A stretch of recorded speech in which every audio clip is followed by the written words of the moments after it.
Welcome to Toffee TV.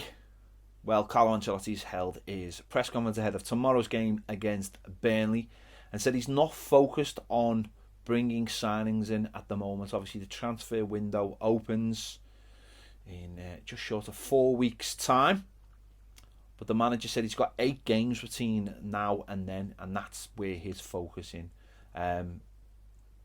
Interesting. We'll have to wait and see. Obviously, he will keep his cards very close to his chest.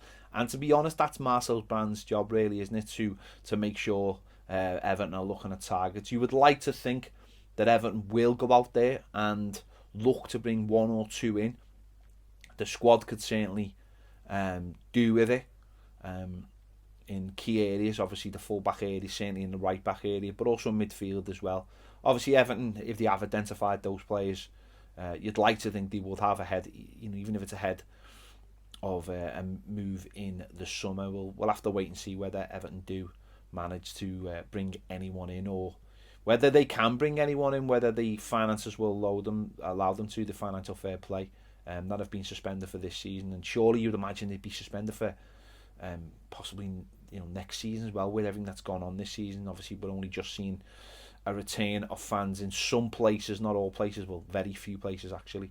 Everton will have 2,000 in next weekend, but we'll have to wait and see. But Carlo Ancelotti said he's not focused on that.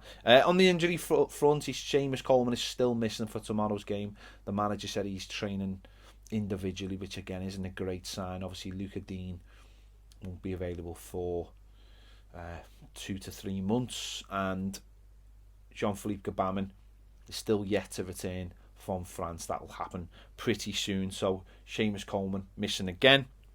Whether that will affect the system, we'll have to wait and see. Carlo Ancelotti said that the playing 3 at the back is actually an emergency system due to the lack of fullbacks. He said it was a decision that was made because he didn't have the fullbacks. And it is an emergency system, so it'll be interesting to see whether that carries on tomorrow. He was asked about Nkounkou, and he said that he was not in the squad last week or in the team certainly, because he had 11 players. He said the squad is big. He said he's young, needs experience, work more, but he said he's satisfied with what he's doing. He said he will have time in the next game because we have many games. So is that an admission that Nkounkou will start this game at left back or left wing back tomorrow? We'll have to wait and see. Obviously, it didn't work last week with Iwobi at left wing back.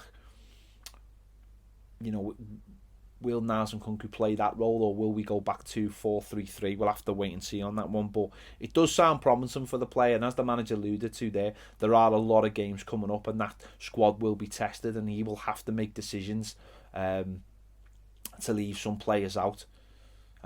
He's mentioned that on Tosin as well. He was asked about Tosin. He said he's doing well. He's getting better and better. He'll find space to play as I want to rotate the squad. So again, does that mean that possibly he could come in to replace Dominic Calvert-Lewin? Will Everton change the system to maybe play 2 of them up front? He said he thinks he's got good quality in the box. So again, it's not always what we want to hear. It's not always what we want to see. But with that many games, and you've got to protect the players. You've got to protect someone like Dominic Calvert-Lewin. If there's a chance, he's starting to get fatigued, you leave him out for a game and put someone like Tosin in. Again, that's not what every fan wants to hear, and it might be the same with Nkounkou coming in at left back or left wing back. It's going to have to happen at some point, so it could happen tomorrow. Whether that happens with a 3 at the back or whether it happens in a 4-3-3, we'll have to wait and see. He said James Rodriguez as well as fully recovered now, and obviously with the travel going from Colombia as well, that hasn't helped, but he said he's fully recovered. So does that mean a return back to playing on the right for him as well? He said Richarlison's done really well in the last couple of games as well. So I think he's starting to feel like the players who had injuries are starting to recover, are starting now to get back to 100% fitness, which is good going forward. But certainly the squad's going to be tested in the next month or 2. I mean, December's a very busy period, but so is January as well. So a lot for the manager to consider in those games. So there you go. that was the news from today and from Carlo Ancelotti's press conference. Don't forget, make sure to check out the match preview, the starting 11 show as well for tomorrow's game, and all of the videos after tomorrow's game. Make sure you check them out. Give this video a like, subscribe if you haven't already, and if you want more great videos, join us over on Patreon. Thanks for watching. See you later.